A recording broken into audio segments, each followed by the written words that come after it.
How do we prevent misunderstanding? We look at the context.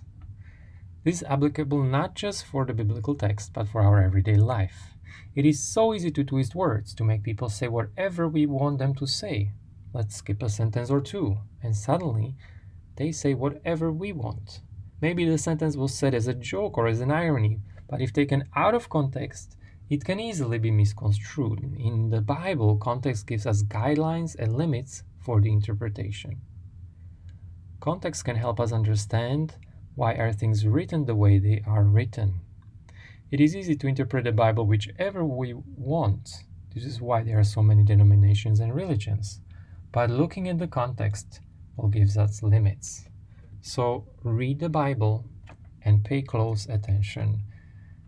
Read your story and pay attention to the flow of the story. How does it begin and how does it end? And then look at the story or the text that is right before and right after, the immediate context. Read those stories or those texts. They don't have to be narratives. Identify the problem. See how these texts connect to each other. Number 2, think about the context of the entire book, the entire gospel that you've chosen. Now, you've read this gospel, so you already know what it is about. You analyzed the whole story.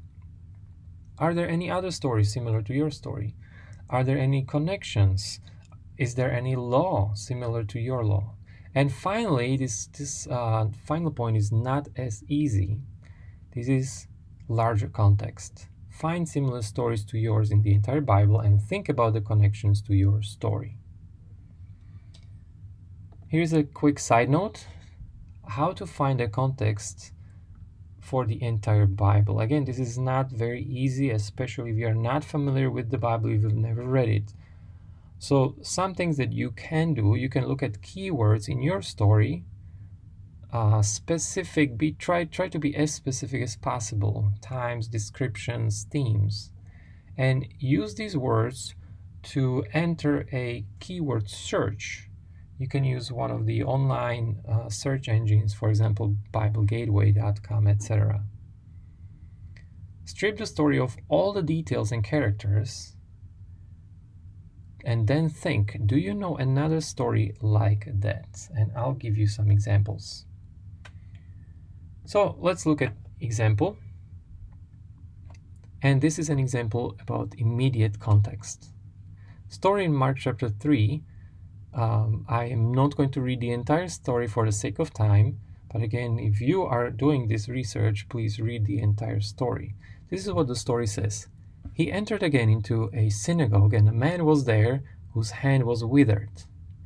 They were watching him to see if he would heal him on the Sabbath, so that they might accuse him. He said to the man with the withered hand, "Get up, come forward." And he said to them, "Is it lawful to do good or to do harm on the Sabbath, to save life or to kill?" But they kept silent. And skipping few verses towards the end, it says, "The Pharisees went out and immediately began conspiring with the Herodians against him as to how they might kill him." Now, the reason why they're trying to kill him is because he, in this story, heals this person on the Sabbath. So he does something good on the Sabbath, and therefore they say he desecrates the Sabbath, and therefore he must die.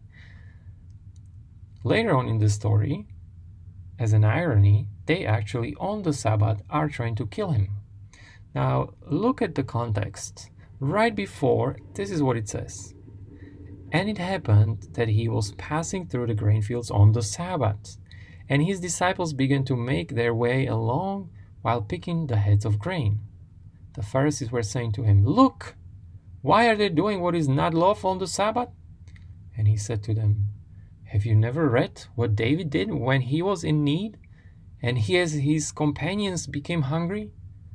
How he entered the house of God in the time of Abiathar the high priest, and ate the consecrated bread, which is not lawful for anyone to eat except the priests.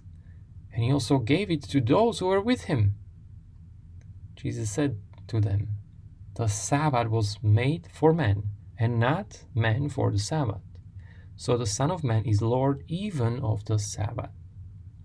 So the story in Mark chapter 3 is not found at random. It has a context, and this is its immediate context. Jesus is saying and teaching Pharisees that Sabbath is something good. It's made for us. It's made for the man. And it's made for saving life. And yet, they want to kill him. They want to do actions on the Sabbath. They want to kill on Sabbath because he saves on the Sabbath. Here's another example. And this is an example I'm not going to read. It's found in Matthew 2. And this is the birth of Jesus. I'm going to summarize. This is a very long story. And the summary is this. There is a child. It is born. And there is a king who is afraid. And therefore the king starts killing the children. After that, the child runs away to a foreign land, and the child returns after the death of the king. Notice that I stripped the entire story. It's a very, very long story, and I just put the story into the key points. The birth, the king, what is king doing? He's killing the kids. The child runs away to a foreign land, and then it returns after the king dies. Now, if you strip all the character names and all the details, you'll realize that this is actually a retelling of a story that already took place with a different character. Look at this. There was one person, and his name was Moses. He was born, and when he was born, a Pharaoh, a king of Egypt, was afraid. And so he started killing children.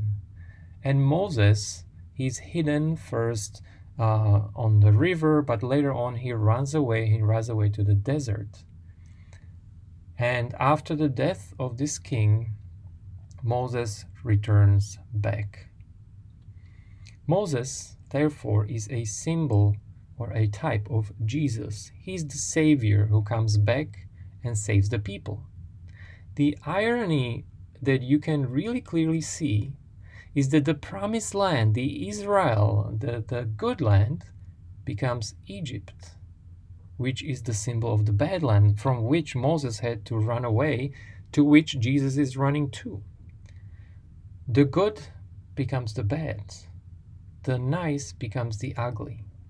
The safe, the king of Israel, who is supposed to save people, becomes Pharaoh, who is the evil one. Egypt, which is the negative symbol, is protecting the promised Savior. And final example, this video is a little longer because I know that the context can be a little more difficult to see and understand.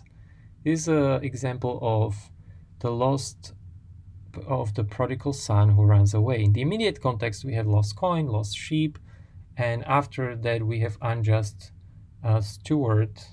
And so it beautifully connects to the son who is lost, and unjust steward to the son who is not lost, who is at home.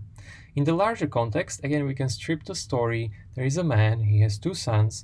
One of them takes the inheritance, runs away. The older one stays at home, and he hates his brother. The man in the Old Testament is Isaac.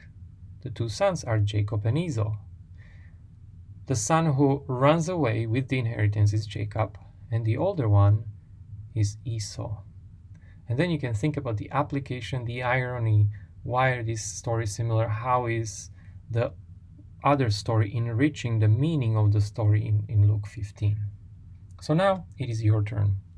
Your turn to read your story, to listen and think about the connection to the rest of the book, to the rest of the Bible. And again, I understand that some of you have never read the Bible, so this may be a little more difficult. And if you need help, feel free to ask me. And finally, think, how does the context enlightens your story?